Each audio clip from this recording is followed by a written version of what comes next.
Se os anjos fossem capazes de chorar, chorariam de compaixão à vista da miséria em que se precipita uma alma que cometeu um pecado mortal e por conta disso perdeu a graça divina. Aqui, Santo Afonso Maria de Ligório, parafraseando São Francisco de Sales, nos mostra essa realidade. E agora, na sequência, parafraseando Santo Agostinho, ele vai dizer que um pecador não chora.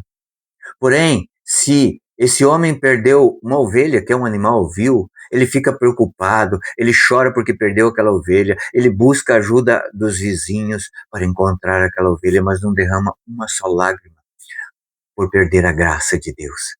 Nós não temos noção do que é o pecado mortal, da fealdade que é o pecado mortal. Mas o único remédio para o pecado mortal nesse mundo foi a morte de Jesus. Olha, pelo tamanho, pela importância do remédio é que nós vemos o tamanho da doença, a doença do pecado mortal.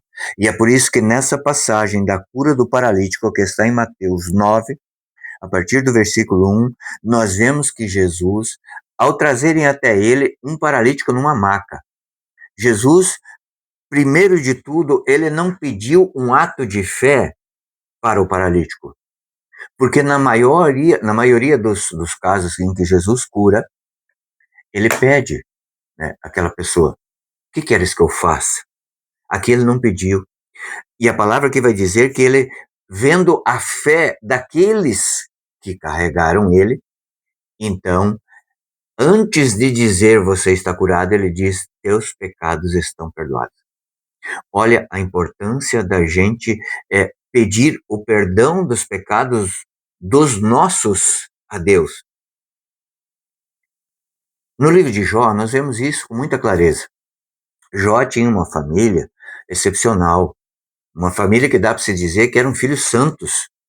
E, no entanto, no dia em que esses filhos se reuniam para confraternizar, depois disso, Jó, ele rezava a Deus pedindo perdão dos pecados que seus filhos poderiam ter cometido. Então nós temos que pedir perdão, nós temos que ser esses intercessores, pedir perdão sim pelos nossos pecados e nos emendarmos, né?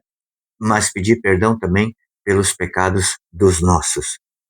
É o poder da intercessão. E veja, aqui então Jesus, assim que ele falou teus pecados estão perdoados, os judeus então começaram a pensar mal, porque de fato só Deus poderia perdoar os pecados.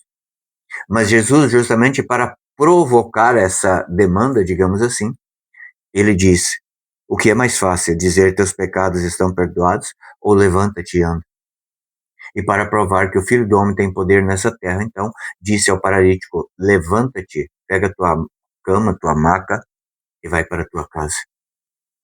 Jesus não levantou ele, Jesus não pegou ele na mão, Jesus ordenou ele, levanta-te, porque o que estava prendendo ele naquela maca era o pecado que ele tinha cometido.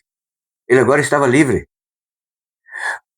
O pecado que mais emburrece a nossa alma, diz a igreja, muitos santos atestam isso, é o pecado contra a castidade. E nos dias de hoje, quanto peca-se, né, contra esse mandamento, sexto mandamento, de não pecar contra a castidade. Nós precisamos ter a coragem de nos mostrar como aquele paralítico na maca.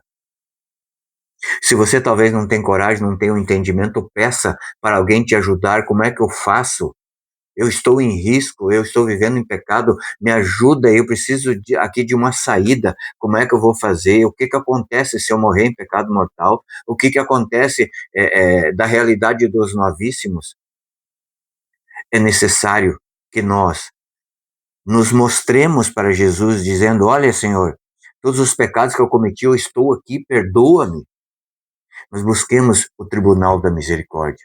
Nós nos emendemos a nossa vida com Deus. Porque se nós pecarmos, isso fala Santiago, com apenas um pecado, nós pecaremos contra um mandamento, nós estaremos pecando contra todos os mandamentos. Basta um pecado mortal, pecado contra os 10 mandamentos ou 5 mandamentos da igreja, para nós irmos para o inferno por toda a eternidade. Pense nisso.